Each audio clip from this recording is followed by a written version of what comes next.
여러분 안녕하십니까? 정규진 목사의 본문 중심의 성경 공부 제12강 시작하겠습니다. 자, 본문을 읽으시고 본문을 통해서 살펴볼 수 있는 내용들을 함께 나누겠습니다. 첫째로 오늘 우리는 사사 기드온의 전쟁 준비에 대해서 볼 텐데요. 참으로 이상한 전쟁 준비를 보시게 될 것입니다. 하나님이 개입하시는 전쟁이라고 하는 주제를 한번 살펴보실까요? 여러분, 중세까지는 인류의 역사에 이 전쟁에서 군인의 수가 가장 중요했죠. 아무래도 10,000명이 100명하고 싸우면 반드시 이기겠죠. 근데 이제 근대의 전쟁에서는 군인 수도 중요하겠지만 군수 물자가, 다시 말하면 무기가 누가 더 많고 누가 더 성능이 좋으냐, 이런 문제로 발전해 왔습니다. 결국 전쟁이라는 것은 사람의 힘이든 무기의 힘이든 힘의 사용입니다. 그런데 오늘 살펴보고 있는 이 내용은 다른 내용입니다. 힘의 내용이 아니라 하나님이 개입하시는 영적인 전쟁 이야기가 진행이 되고 있습니다. 사사기 7장 전반부에는 기드온이 이스라엘 백성들을 멸망시키려고 몰려온 이 미디안 군사들과 싸우기 위해서 전쟁을 준비하는 그러한 장면이 나옵니다. 이 전쟁을 위해서 기드온이 뭘 해야 될까요? 방금 말씀드린 것처럼 가능한 한 한 명의 군사라도 더 모으고, 그리고 하나의 무기라도 더 만들어야 될 것입니다. 그러나 어찌된 일인지 기드온은 이와 정반대되는 일을 하고 있습니다. 싸우기 위해 모여든 이스라엘 군인들 거의 대부분은 이 핑계에 저 핑계로 다 돌려보내는 것입니다. 결국 남은 사람은 300명 뿐이었습니다. 기드온에게 이 300명을 데리고 20만 명 가까운 10수만 명에 이르는 미디안 연합군과 싸우라는 것은, 이것은 자살 특공대로 나가는 것이 아니라면 도대체 어떻게 이 전쟁을 할 수 있겠습니까? 여기서 우리는 하나님이 개입하시는 전쟁의 성격을 살펴보려고 합니다. 1절과 2절 내용인데요. 여룻바알이라 하는 기드온과 그를 쫓은 모든 백성이 일찍이 일어나서 하롯셈 곁에 진쳤고 미디안의 진은 그들의 북편이요 모래산 앞 골짜기에 있었다, 이렇게 나오죠. 여호와께서 기드온에게 말씀하시기를, 너를 쫓은 백성이 너무 많으니까 내가 그들의 손에서 미디안 사람을 붙이지 아니하겠다. 그 이유는 또 나오는데요. 이는 이스라엘이 나를 거스려 자긍하기를 내 손이 나를 구원하였다 할까 함이라. 여러분, 하나님께서는 이 전쟁이 시작되기 전에 이 전쟁의 성격부터 분명히 하십니다. 이 전쟁의 성격은 무엇입니까? 이것은 단순히 이기고 지는 문제가 아니라 이 전쟁은 하나님이 계시느냐, 하나님이 살아계신다면 얼마나 능력이 있느냐, 과연 이스라엘의 하나님은 참신이시냐 라고 하는 것을 보여주는 전쟁입니다. 하나님은 지금 이것을 분명히 하고 계십니다. 기드온과 함께 싸우겠다고 모인 이스라엘 군사는 모두 32,000명이었습니다. 미디안 사람에 비하면 아주 상당히 적은 수이죠. 그런데 하나님께서는 이 32,000명도 많다는 것이에요. 이렇게 많이 나가서 싸우려면 너희들끼리 가라, 그런 말씀입니다. 여러분, 이것이 잘 이해되지 않는 하나님의 군사 선발하시는 방식입니다. 하나님은 이런 이유 저런 이유로 모인 사람들을 대부분 돌려보내시고 달랑 300명만 남겨놓고 이 300명으로 거의 20만 명에 가까운 미디안 사람들을 내쫓겠다고 하십니다. 여러분, 이것이 현실적으로 가능한 이야기입니까? 오늘 이것이 하나님의 전쟁의 성격이었습니다. 여기서 우리가 보려고 하는 것은 이 상식의 문제입니다. 여러분, 이 상식이라고 하는 것은, 건전한 상식은 신앙생활과 또는 보통의 사회생활에서도 굉장히 중요한 것이죠. 기드온의 아버지 요아스는 성읍 사람들이 화를 내면서 기드온을 죽이려고 왔을 때 건전한 상식으로 변론을 했습니다. 그래서 사람들을 설득해서 돌려보냈습니다. 그런데 오늘 이 사건은 하나님의 군사를 선별하는, 그래서 300명만 남겨놓은 이 사건은 미디안과 싸우는 일에 현실을 철저하게 무시하고 계시는 것처럼 보이기도 합니다. 여러분, 이 세상에는 많은 악이 있죠. 악이라고 하는 것은 자기의 힘을 믿고 불의를 행하는 것을 말합니다. 가족이나 동료들 사이에서도 힘을 가진 사람이 힘 없는 사람을 억누르는 것은 악입니다. 깡패가 다른 사람들을 힘으로 돈을 빼앗는 것도 악입니다. 권력을 가진 자가 약한 자를 억압하는 것도 도말 나위 없이 악입니다. 이런 악은 힘으로 물리쳐야 됩니다. 그런데 여러분, 이 악 중에서도 최고의 악은 전쟁이잖아요. 전쟁에서는 중립이나 타협이나 존재하지 않습니다. 이기지 않으면 지는 것입니다. 이기지 않으면 생명도 잃고 전부 잃는 것입니다. 그런데 여러분, 하나님께서 이 미디안이라고 하는 거대한 악을 징계하시는 일에 상식적이고 건전한 상식적인 방법을 사용하지 않고 상식에서 좀 벗어난 방법을 사용하십니다. 거의 대부분의 군인을 다 돌려보내셨습니다. 여러분, 이것이 바로 하나님의 개입하시는 전쟁의 성격이라고 말씀을 드렸죠. 이것은 이번에는 내 전쟁이다. 하나님이 직접 싸우시겠다는 것이에요. 너희는 다 비켜라. 너희 수가 너무 많으면 이 전쟁의 성격이 모호해진다. 나중에는 너희가 내 손이 나를 구원했다. 그러니까 우리가 숫자는 32,000명 모였을 때 그때는 한 6분의 1 이 정도 되니까 그래도 우리가 힘을 냈더니 이기더라 하고 스스로 자족할 수도 있잖아요. 그러니까 다 비켜라. 하나님께서는 이런 의도로 이 군인들을 다 돌려보내셨습니다. 우리는 평상시에 교통질서, 교통법규 잘 지켜야 되겠죠. 아무리 급해도 바람 부릴 때 지나가야지. 빨간불인데도 급하다고 막 지나가면 사고 납니다. 그런데 여러분, 만약에 아주 위급한 일이 있어서 죽어가는 사람을 차에 태우고 병원으로 가고 있다고 합시다. 그때 파란불 기다리면서 빨간불에 다 서고 안전속도 지켜가면서 다 가고 그렇게 하는 것은 굉장히 무식하고 무책임하고 심지어 사람을 죽일 수도 있는 범죄 같은 행위입니다. 무조건 우리의 일반 상식으로는 신호 지켜야 하지만 다 무시하고 병원으로 달려가야 하는 것이죠.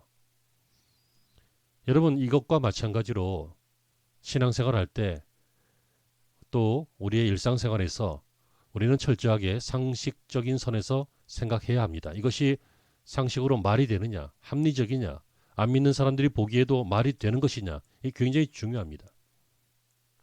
너무 비상식적인 일을 하는 집단들 많이 있죠.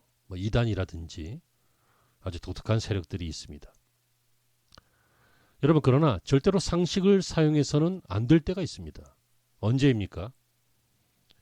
악의 세력이 하나님의 사람과 교회를 끝장내려고 할 때입니다.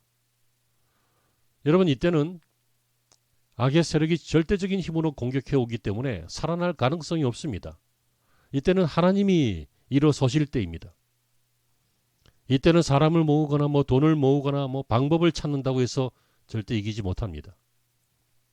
우리 예수님께서는 기도 외에는 다른 것으로 이런 유가 나갈 수 없다라고 말씀을 하십니다. 우리 힘으로 불가능한 일이므로 주님의 힘을 빌리라는 것이죠. 다른 방법으로 살아남을 길이 없을 때도, 이제는 죽음을 목전에 두고 있을 때도 상식만 찾을 수는 없습니다. 그때는 하나님이 보좌에서 일어나셔서 하나님이 전쟁을 해주시는 그것을 바라봐야 합니다. 그것이 바로 상식과 믿음 사이죠. 자, 이제 본격적으로 내용을 보시면요. 하나님께서는 이들을 군사를 선별하시는 두 가지 방식을 사용하셨습니다. 그 중에 첫 번째는 두려워 떠는 자들은 길앗을 떠나라 라고 하는 것입니다. 여러분, 두려워 떠는 자, 전쟁인데 어떻게 두렵지 않겠어요? 하나님은 싸우러 모인 사람들 중에 7장 3절에 보시면 너희는 백성의 귀에 고하여 이르기를 누구든지 두려워 떠는 자여 길르앗 산에서 떠나 돌아가라 하라 하시니 이에 돌아간 백성이 22,000명이요 남은 자는 10,000명이었다 이렇게 나오죠. 여러분, 하나님께서는 전쟁이 겁나서 떠는 자들은 가도 좋다 이렇게 말씀을 하십니다. 여기서 문제가 되는 것은 이 길르앗을 떠나라. 이 길르앗이라고 하는 곳입니다. 여러분, 이 길르앗, 이 지금 기드온과 이스라엘 백성들이 모여 있는 곳은 길르앗이 아닙니다. 길르앗은 요단 동편에 있는 장소인데 지금 이스라엘 백성들이 모여 있는 곳은 요단 서편이잖아요. 전쟁이 일어난 곳도 요단 서편입니다. 그래서 학자들 간에는 이 길보아라고 하는 지명을 잘못 기록해서 길르앗이라고 하지 않았을까, 뭐 이렇게 생각하는 사람도 있고, 또 우리가 아는 길르앗 말고 모르는 길르앗이라고 하는 그런 곳이 요단 서편에 있었을지도 모르겠다, 뭐 이렇게 추측하기도 합니다. 근데 여기서 우리는 이 길르앗이 요단 동편에 있는 길르앗이 맞다라고 생각할 수 있습니다. 왜냐하면 길르앗은 사실 항상 이 소유권 분쟁이 일어나던 지역이었습니다. 다시 말하면 다른 나라들이 늘 넘보던 곳이었습니다.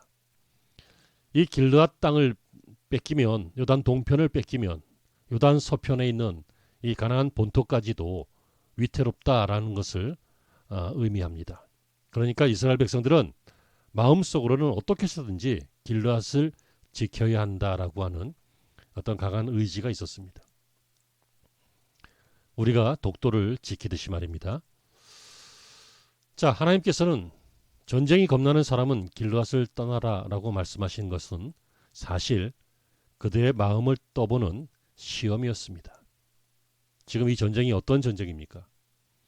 하나님의 백성들이 과연 존재할 수 있느냐, 아니면 이 세상의 힘에 밀려서 그냥 사라지고 마느냐, 이것을 결정짓는 아주 중요한 전쟁입니다.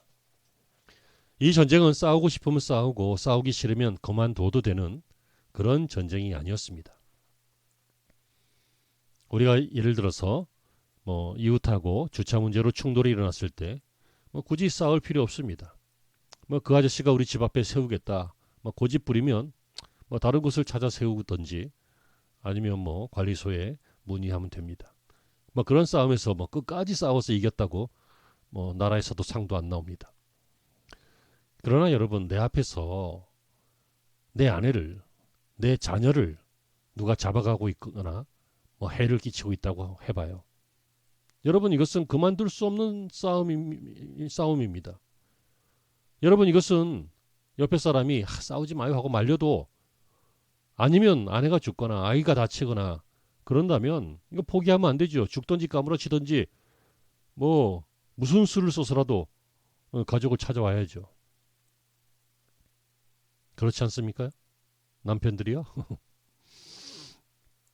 지금 이스라엘은 이 싸워도 그만 안 싸워도 그만인 전쟁이 아니라 이들이 존재할 수 있느냐 없느냐, 아주 중요한 전쟁이었습니다. 그러니까 아무리 말로는 하나님이 두려워 떠는 자는 집에 가라 해도 가지 말아야 합니다. 그러나 많은 사람들이 이 말씀을 듣고 2만 2천 명이나 집으로 돌아가 버렸습니다. 그것은 바로 자신이 누구인지 모르기 때문이었습니다. 여러분, 이 전쟁이 얼마나 중요한 전쟁인지 그 심각성을 모르는 사람, 자신들이 왜 이 세상에 존재하는지, 무엇 때문에 미디안과 싸워야 하는지 그 이유조차 모르고 그냥 군중심리로 나온 사람들도 있었고, 그리고 조금의 어떤 영웅심으로 나온 사람들도 있었겠죠. 여러분, 그런 아이들은 금방 바닥에 드러났습니다. 전쟁이 두렵거든 가라 그랬더니 다 가버리는 거예요. 여러분, 하나님은 이 많은 사람들이 돌아가 버린 이 일을 통해서 이스라엘의 상태를 보여주시는 것입니다. 사람이 많으면 뭐합니까? 자기가 누구인지, 이스라엘이 무엇인지, 우리가 왜 미디안과 영적인 전쟁을 해야 되는지 전혀 모르는 사람들이었습니다. 이것은 오늘날 교회의 문제이기도 합니다. 크리스천이라고 하면서 크리스천이 대체 뭐 하는 사람인지 모르는 사람들이 태반인 것 같습니다. 왜 예수를 믿어야 하는지, 왜 믿음의 싸움을 싸워야 하는지, 왜 죄 때문에 눈물을 흘려야 하는지, 왜 고난을 받아야 하는지 전혀 모릅니다. 물론 저는 답답하지만, 죄송합니다. 물론 저는 답답하지만 사실입니다. 그러나 하나님은 이런 사람들도 무가치하다고 말씀하시지는 않습니다. 이런 사람들도 하나님 사랑하십니다. 그러나 악과 싸우는 이번 전쟁에 참여할 군사로는 포함시키지 않겠다. 이렇게 하시는 것입니다. 여러분, 자기가 누군지 왜 믿는지 모르는 사람도 나중에 은혜 받으면 훌륭한 하나님의 사람이 될 수 있습니다. 그러나 그런 사람은 예비 병력은 될 수 있을지 몰라도 지금과 같이 선발 부대가 될 수는 없는 것입니다. 기독교라고 하는 것은 예수 때문에 많은 것을 잃고 많은 것을 손해볼 줄 아는 것입니다. 예수 때문에 잃어버린 것이 하나도 없는 사람은 우리 예수님을 사랑한다는 말을 하면 안 됩니다. 요즘 많은 교회에서 느끼는 것은 교인 수는 폭발적으로 증가해도 책임지는 사람들은 거의 늘지 않고 있다는 점입니다. 조금이라도 책임이나 부담을 지우려는 눈치가 보이면 철새처럼 날아가 버립니다. 왜 그렇습니까? 교회가 왜 이 세상에 존재하며 자기가 왜 이 교회에서 신앙생활을 해야 하는지, 그리고 어려운 가운데서도 자신이 책임을 감당해야 하는지 그 이유를 전혀 모른 채 그냥 왔다 갔다 하기 때문입니다. 영적으로 생각하지 못하는 사람인 것입니다. 그래서 이들의 특징은 너무도 상식적인 말만 합니다. 상식적인 수준에만 머물러 있습니다. 이 세상 사람하고 비슷하거나 조금 못합니다. 여러분, 그러나 이런 상식으로는 이 세상에 교회를 세울 수도 없고 영적 전투를 치룰 수도 없습니다. 그들은 아직까지는 예비 병력에 불과한 것입니다. 이렇게 책임질 줄 모르는 사람을 숫자에 포함시켜서 계획을 세우고 작전을 짜고 선봉대가 되게 하면 반드시 실패하게 되어 있습니다. 하나님이 오늘 우리에게 요구하시는 것이 무엇입니까? 지금 나의 수준과 형편에서 하나님이 나에게 원하시는 것이 무엇일까? 무수히 질문하면서 기도하면서 어느 정도 답을 가지고 있는 것입니다. 즉 그리스도의 정체성을 가지고 있는 것입니다. 그런 정체성이 없는 사람은 이 진리의 싸움에서 구경꾼이 될 뿐이고 결코 책임지는 선수는 될 수 없는 것입니다. 아무리 똑똑하고 아무리 재능이 있고 아무리 멋진 사람이라도 하나님의 군사 명단에서는 제외되는 22,000명이 된 것입니다. 하나님께서는 두 번째 군사 선별 방식으로 물을 마시게 하시는 사람들을 나타내는 것을 우리가 4절부터 6절까지 내용을 보시면 알 수 있습니다. 32,000명에서 22,000명 돌아갔으니까 10,000명 남았죠. 근데 하나님께서는 아직도 수가 많다고 하시면서 아무 소리 말고 물가로 데리고 가서 물 마시는 방식으로 두 편으로 나눠봐라 이렇게 말씀하십니다. 백성이 아직도 많으니 4절에 그들을 인도하여 물가로 내려가라. 그리고 5절과 6절을 보시면요.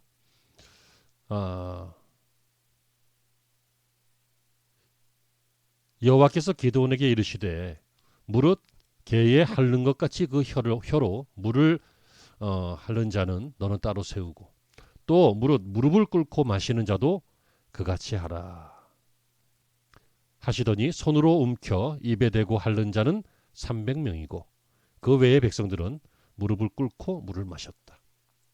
여러분, 이 모습을 한번 머릿속으로 한번 이렇게 생각해 보시기 바랍니다. 저는 이렇게 제목을 붙였습니다. 손으로 떠서 조금씩 마시는 이 홀짝파. 그리고 무릎을 꿇고, 다시 말하면 엎드려서 이 얼굴을 문에 집어넣고 벌컥벌컥 마시는 이 벌컥파. 이 두 파로 나눠줬습니다. 현격하게 나눠줬습니다. 300명과 9,700명. 여러분, 이것도 역시 하나님께서 군사를 선발하시는 두 번째 시험이었습니다. 하나님께서는 기드온이 선입견을 가지지 못하도록 어떤 사람을 선발할 것인지 말씀 안 하시고 그냥 무릎을 꿇고 핥아먹는 사람과 또 무릎을 꿇지 않고 손으로 떠서 마시는 사람만 구분하라고 했습니다. 그랬더니 놀랍게도 9,700명 대 300명으로 나눠줬는데 우리 같았으면 물론 9,700명을 뽑겠죠. 그러나 하나님은 300명을 선택하셨습니다. 여러분 이렇게 하신 이유가 뭘까요? 몇 가지 해석이 있습니다. 어떤 학자는 군인이 충분히 이 경계 자세를 취하지 않았기 때문에 선발되지 못했다. 이렇게 해석합니다. 군인이 말이야 아무리 목이 말라도 절도가 있어야지. 전쟁터에서는 또 적을 경계하면서 있어야지. 그런 자세가 있어야지. 아무 생각 없이 엎어져서 물을 마셨기 때문에 자격이 없다. 그런 해석 있습니다. 또 유대인 랍비들은 이와 다르게 아주 흥미로운 해석을 하는데요. 물을 마시기 위해서 무릎을 꿇는 사람이라면 분명히 우상 앞에 무릎을 꿇고 자는 적이 있는 사람이다. 그러니까 이 우상을 섬겼던 사람들, 이 사람들을 영적 전쟁에서 뺀 것이다. 그렇게 해석도 합니다. 그럴듯한데요. 말이 되지 않죠. 여러분, 기드온의 아버지도 다 우상을 숭배했습니다. 이스라엘 백성들 다 우상 숭배했습니다. 무릎을 꿇고 바알과 아세라를 섬기지 않은 사람이 얼마나 됩니까? 또 어떤 분은 해석하기를 특별한 의미가 있는 것이 아니라 그냥 소수를 선택하기 위해서 다수가 그렇게 할 거니까 이 소수를 선택하기 위한 제비 뽑기 방식이다. 그건 별로 중요한 거 아니다. 이렇게 해석하는 분도 있습니다. 그러나 저는 여러분과 함께 이렇게 생각해 봤으면 좋겠습니다. 요즘은 다 정수기에서 물을 마시는 것 같습니다. 근데 저희들이 어릴 때는 학교에서 아마 운동장에서 공을 막 차다가 쉬는 시간에 전반전이 끝나거나 이렇게 쉬는 시간에 물을 마시기 위해서 수도가로 달려갑니다. 그래서 수도꼭지를 돌리면서 거기다 입을 틀어박고 막 물을 벌컥벌컥 막 마십니다. 물론 간혹 어떤 아이는 손으로 받아서 조금씩 마시는 아이도 있습니다. 경기가 다 끝난 후에 그렇게 하는 것은 아무 상관없습니다. 근데 만약에 전반전만 끝난 상황이다. 그러면 어떤 일이 생깁니까? 후반전 시작하자마자 수도꼭지에 입을 대고 틀어면서 막 벌컥벌컥 마셨던 이 박력 있는 벌컥파들은 여러분 좀 뛰다 보면 배가 출렁거리고 옆구리가 아프기 시작합니다. 여러분 빈속에 물을 많이 마시고 막 뛰면은 옆구리 아픈 거 아십니까? 여러분 후반전을 뛰어야 될 사람은 입만 좀 헹구고 그리고 적당히 갈증을 좀 가실 만큼 그 정도만 물을 마셔야지 막 배가 터지도록 벌컥벌컥 마시면 후반전을 책임질 수 없습니다. 이스라엘은 아직 전쟁을 시작하지도 않았죠. 이제 곧 전쟁을 해야 합니다. 근데 앞으로 싸울 일을 생각하라는 것입니다. 앞으로 싸울 일을 생각하지도 않고 현재 목마르다고 꿀꺽꿀꺽 양껏 맞은 사람은 막상 전쟁터에 나가면 몸을 움직이기 힘들 것입니다. 하나님께서 이 기드온의 용사를 물 마시는 방법으로 구분하신 이유가 바로 이것입니다. 이왕 전쟁하러 나왔으면 신중하고 끝까지 헌신할 수 있는 자세를 가진 사람을 사용하시겠다는 것입니다. 지금 한 해 두 해 그냥 쓰임받고 마는 게 아니라 전쟁이 끝날 때까지 우리 인생을 마칠 때까지 준비하고 절제하고 하는 사람을 하나님은 사용하시겠다는 것이죠. 다음 시간에 나옵니다만 실제로 이 전쟁은 물 문제로 마무리됩니다. 기드온의 이 군대가 미디안을 이깁니다. 근데 그 패잔병들 가운데 이 상당한 힘을 가진 사람이 있습니다. 세바와 살문나라고 하는 사람이요. 이들은 부하들과 함께 도망을 칩니다. 이들 끝까지 쫓아가서 잡습니다. 근데 그 과정은 먹지도 못하고 마시지도 못한 상태에서 끝까지 추적합니다. 여러분 이 남아있는 300명이 목이 마르다고 해서 실컷 물을 마시는 사람이었다면 아마 도중에 포기하고 말았을 것입니다. 결국 하나님께서는 프로를 쓰시겠다. 그런 말씀입니다. 아마추어와 프로의 차이가 무엇입니까? 프로는 밥벌이로 그 일을 하기 때문에 그 일에 전적으로 매달립니다. 하지만 아마추어는 해도 그만 안 해도 그만 그런 생각으로 적당히 합니다. 마귀는 하나님의 일을 방해하는데 프로입니다. 그 일만 전적으로 헌신하고 있습니다. 그런데 하나님의 백성이 하나님의 일을 해도 그만 안 해도 그만 이렇게 생각할 때가 많은 것 같습니다. 저는 우리가 프로페셔널, 그래서 신중하고 절제할 줄 알고 계획할 줄 알고 먼 시간을 바라볼 줄 아는 그런 신앙인이 되었으면 참 좋겠습니다. 끝까지 헌신할 수 있는 사람. 누가 그렇게 할 수 있습니까? 자기 욕망을 절제할 수 있는 사람. 당장 목이 말라도, 당장 돈이 없어도, 당장 감정이 손해를 봐도, 당장 이 땅에서 답답한 일이 있어도 그것을 다 해결하려고 하면 영적으로 몸이 둔해진다. 이것을 알고 손으로 물을 떠서 입만 죽일 줄 아는 사람. 그 사람을 하나님은 사용하시는 것입니다. 자, 이렇게 해서 300명의 군사를 선발했고요. 이제 곧 전쟁을 기드온과 함께 이 300명의 용사가 한 20만 명 가까운 미디안의 연합군과 전쟁을 해야 합니다. 기드온은 지금 어떤 상태겠습니까?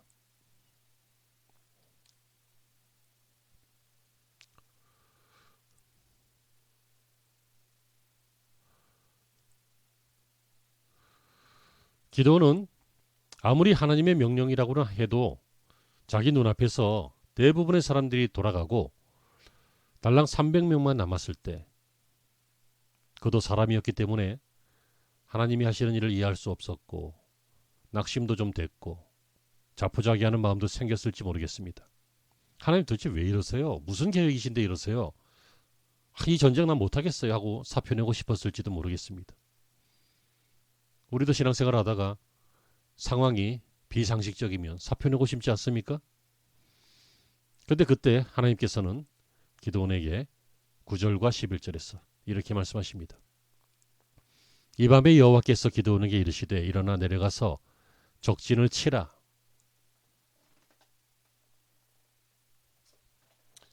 내가 그것을 내 손에 붙였느니라. 만일 내가 내려가기를 두려워하거든 내 부하 부라를 데리고 그 진으로 내려가서 그들이 하는 말을 들으라.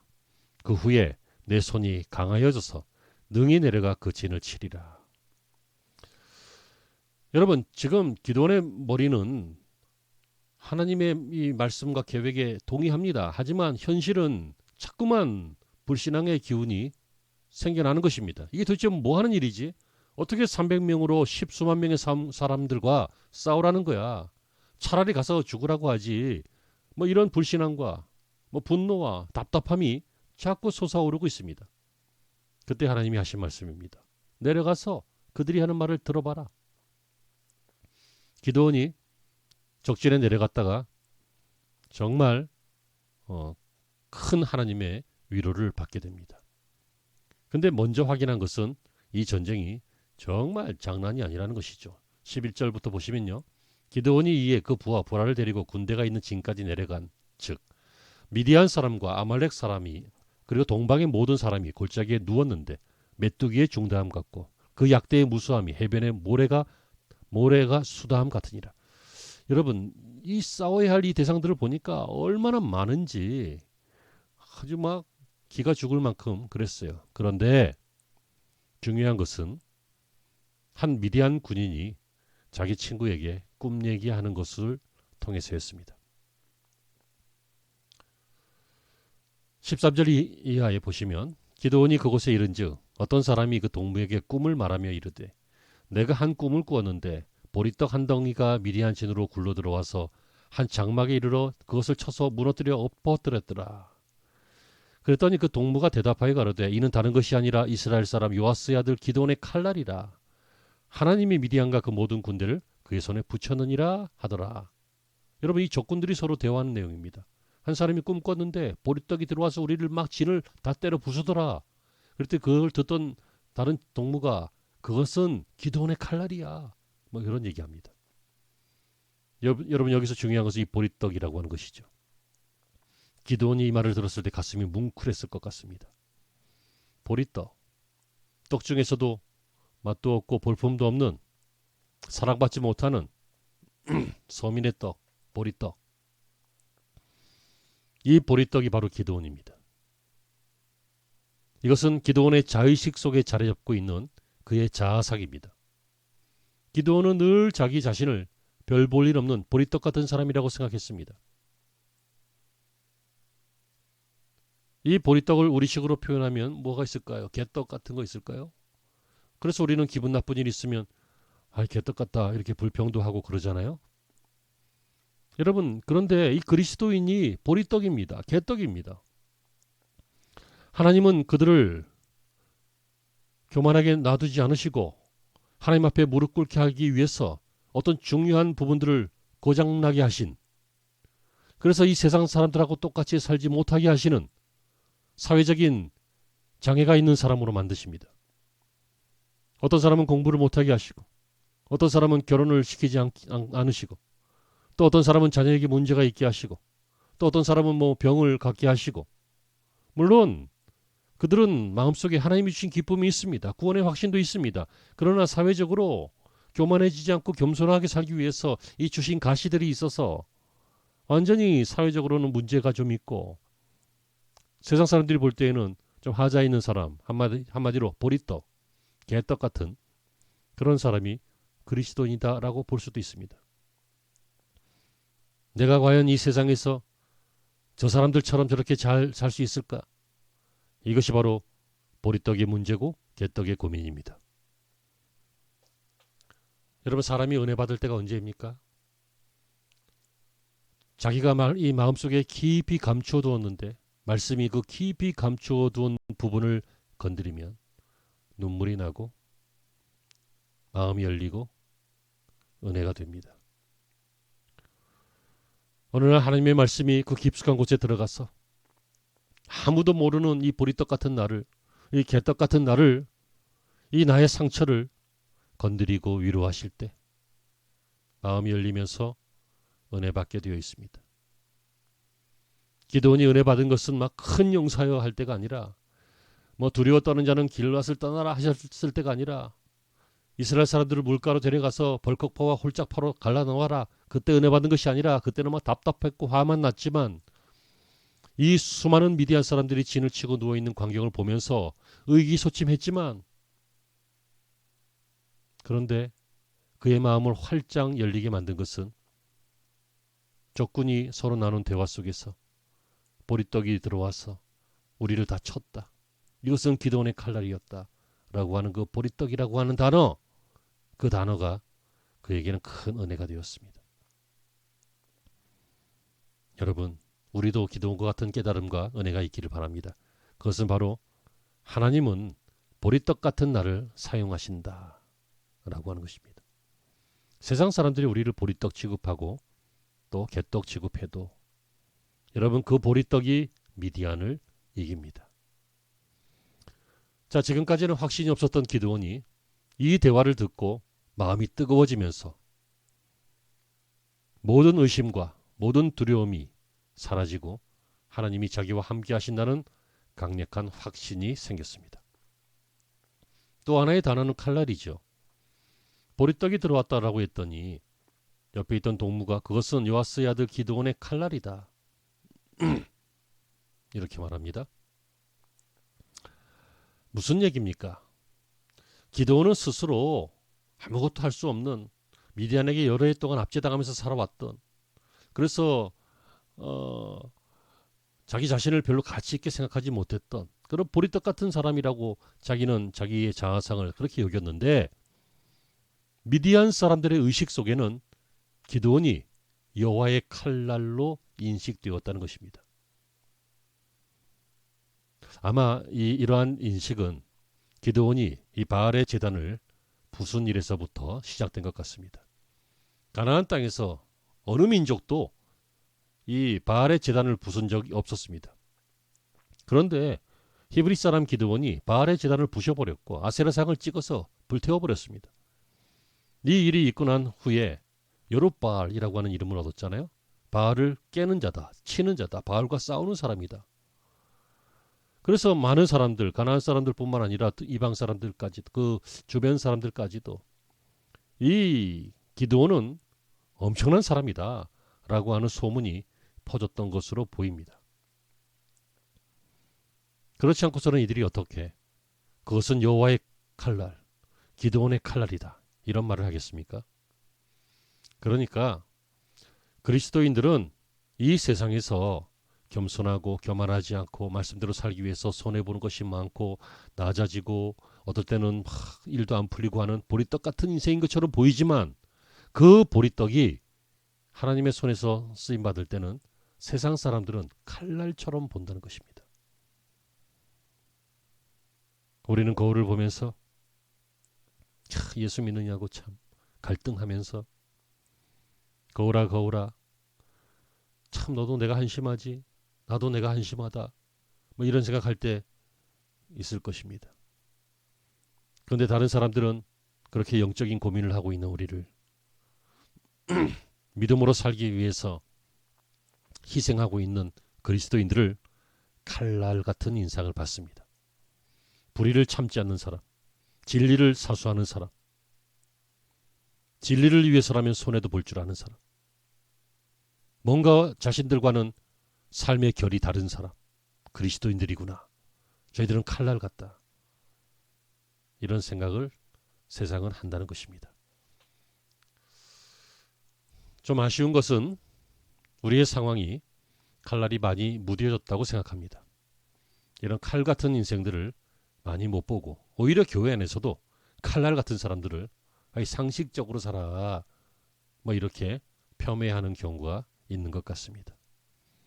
여러분 여호와의 칼날을 다시 갈기를 바랍니다.